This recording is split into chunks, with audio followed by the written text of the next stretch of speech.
Hello everyone, and welcome back to Birdnest Farms. A few weeks ago, we made several splits by taking our strongest beehives and splitting them into two separate colonies. Fast forward a few weeks until today, and it's time to see how our colonies are progressing.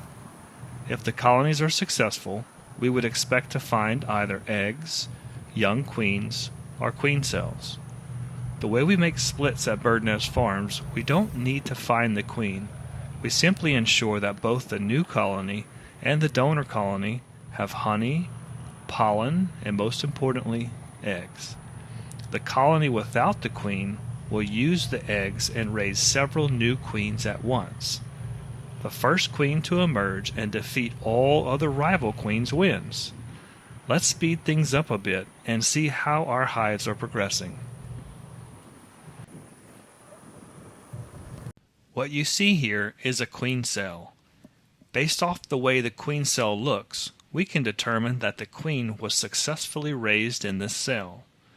Do you see the neat circular lid being chewed open at the tip? This indicates a healthy queen has emerged.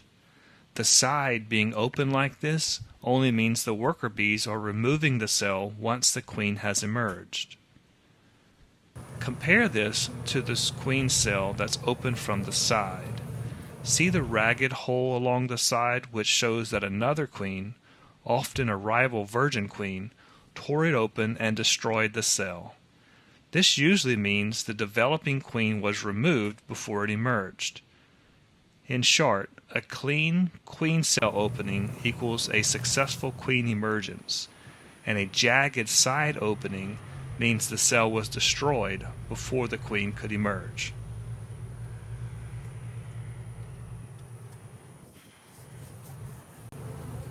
Here is a good example of a frame of honey that has kept the bees alive over the winter. Do you see how dark the honey is and how firm the caps are? In a few minutes I'll show you some of the spring honey where you'll see the new comb and some of the thinner caps.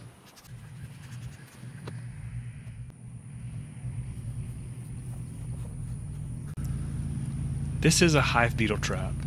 Here you can see several beetles at the bottom of the beetle trap. Hive beetles are an invasive species and cause significant damage to beehives. Due to their hard exoskeleton, the bees are unable to kill them. The bees can, however, push them into corners and trap them. As beekeepers, we install hive beetle traps that help the bees eliminate these beetles. The bees will push the beetles into small openings in the traps where the beetles fall into vegetable oil. This is a queen cell. We can see that this queen cell is still intact, meaning a queen bee larva is still growing inside. After the hives were split, the colony without the queen would have recognized that they were queenless, and the worker bees would have quickly built this queen cell and moved an egg from the brood chamber into the queen cell. From there, the worker bees would have fed the larva royal jelly to change her physiology from a worker bee to a queen bee.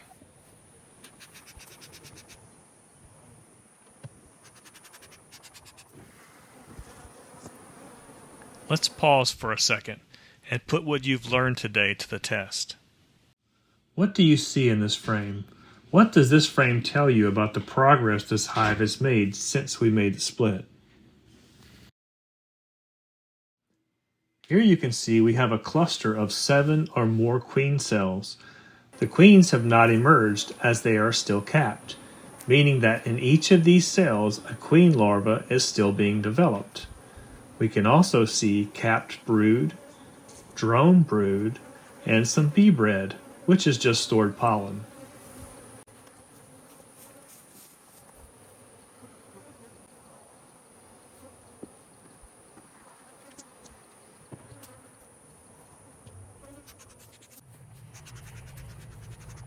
This hive inspection is really going to put your observation skills to the test.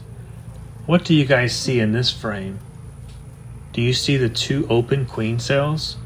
The one on the left appears to have emerged safely based off the clean, missing cap, and we can see the remnants of a queen cell on the right. We can also see uncapped nectar and some bee bread. But there's one major observation that I almost missed. Let's take another look. Have you guys spotted the queen? You can spot the queen as she is significantly larger, with a long, slender abdomen that extends well beyond her wings. She lacks pollen baskets and appears smoother and less hairy than worker bees. Her overall size and elongated shape make her easier to identify, especially when she is surrounded by worker bees. In contrast, worker bees are smaller and more compact. Their bodies are smoother and they have well-developed pollen sacs on their hind legs, which they use to collect and carry pollen. They also tend to look fuzzier due to the dense hairs that help trap pollen.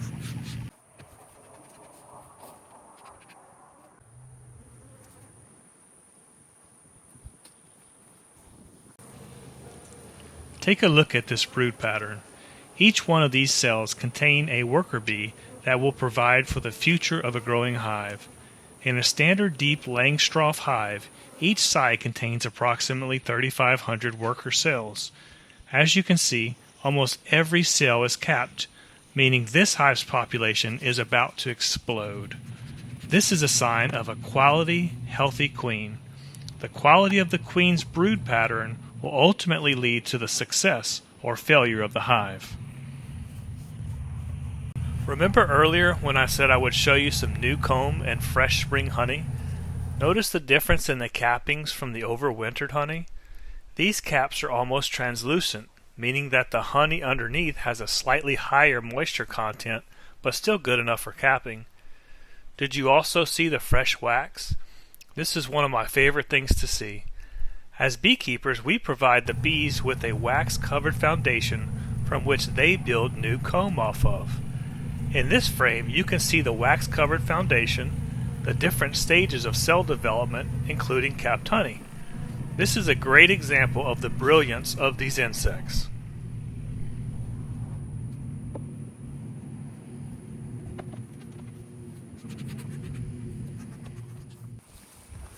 Because you've stuck around this long, I wanted to share a special moment with you. It's the moment we've been waiting all year for.